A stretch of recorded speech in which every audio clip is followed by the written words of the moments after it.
అయితే యాక్చువల్‌గా మీరన్నారు అంటే ఇంతకుముందు సంక్రాంతి సినిమాకి వచ్చేసరికి 'గుంటూరు కారం' హైయెస్ట్ అంటే బ్లాక్ బస్టర్ సాంగ్స్ పరంగా.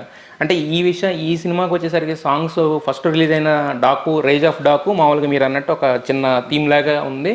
తర్వాత వచ్చింది ఒక సెంటిమెంట్ సాంగ్ వచ్చింది. ఇప్పుడు మూడోది మొన్న 'ఊర్వశి' సాంగ్ వచ్చింది. అంటే ఈ సినిమాకి ఆడియో ఎంతవరకు అవసరం అంటారంటే బేసిక్‌గా ఆడియో? అంటే ఇప్పుడు ఈ సినిమా మీరు ఎలా చూడాలంటే ఒక వీరసింహారెడ్డి, భగవంత్ కేసరి అలా కాకుండా ఒక జైలర్‌కి, ఒక విక్రమ్‌కి పాటలు ఎంత అవసరమో ఈ సినిమాకి అంతే అవసరం పాటలు. పాటల కంటే ఈ సినిమాకి స్కోర్ చాలా ఎక్కువ అవసరం. సో ఇప్పుడు ఒక జైలర్‌లో ఒకటే పాట ఉంది కావాలా, ఇప్పుడు మనకు కూడా ఒకటే ఇది ఉంది దబిడి దిబిడి పాట. సో అట్లా మనం ఆ ఫార్మాట్లో చూసుకోవాలి. జైలర్, విక్రమ్లో ఎలా music is integral part of the film, but in the form of BGM. So in this film also music plays very important role, but in the form of BGM more than the songs. And but Dabidi Dibidi is also huge hit. రేపు screen మీద మీకు ఆ చిన్న పాప emotion song కూడా చాలా బాగా నచ్చుతుంది. ఈ 'రేజ్ ఆఫ్ డాకు' మీకు కరెక్ట్గా ట్రాన్స్ఫర్మేషన్ అయిన తర్వాత వస్తుంది. అది కూడా మీకు సినిమాలో ఎలివేషన్ సీన్స్తో చాలా బాగా పండుతుంది. అందుకని music in this film except for Dabidi Dabi comes with the film. It's not like song ముందు రిలీజ్ అయింది పెద్ద హిట్ అయింది. ఇప్పుడు సంక్రాంతికి వస్తున్నాంలో గోదావరి గడ్డ పాట చాలా బాగుంది. సో ఏంటంటే అది ఫిల్మ్లో ఒక సాంగ్, కట్టు సాంగ్. సో దానికి సాంగ్ చేసి నీట్గా పెద్ద హిట్ అయింది. సో ఈ సినిమాలో అలా కట్టు సాంగ్కి ఛాన్స్ లేదు.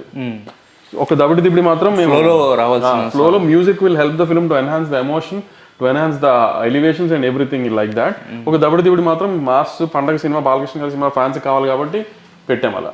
బట్ ఆ దబిడి దిబి సాంగ్ మీద ఇప్పుడు బాగా ట్రోల్స్ అవుతున్నాయి కదా సార్. అంటే ఏదైతే కొట్టే స్టెప్ ఉందో మన సొసైటీ తెలిసి కదా మీకు, ట్రోల్ ఎంత బాగా వస్తే అంత రీచ్ ఎక్కువ ఉంటుంది. అంతేనా? అంతే కదా. అలా మేము ఎక్స్పెక్ట్ చేయాలి చూసినప్పుడు ఆ స్టెప్కి అంత ట్రోలింగ్ వస్తుందని అనుకోకుండా ఎందుకు జనం అలా ఫీల్ అయ్యారో తెలియదు.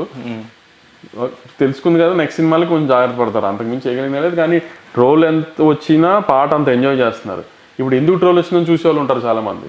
చూసి ఓహో ఇది అబ్సీన్ గానే ఉందని అనుకునే వాళ్ళు ఉంటారు, దీంట్లో ఏముందని అనుకునే వాళ్ళు ఉంటారు. సో ఆ రంగం కూడా వ్యూవర్షిప్ పెరుగుతుంది. సో ఆ పాట పెద్ద హిట్ సాంగ్. అంటే కుర్చీ మడత పెట్టి కూడా అప్పుడు అదే వచ్చింది కదా.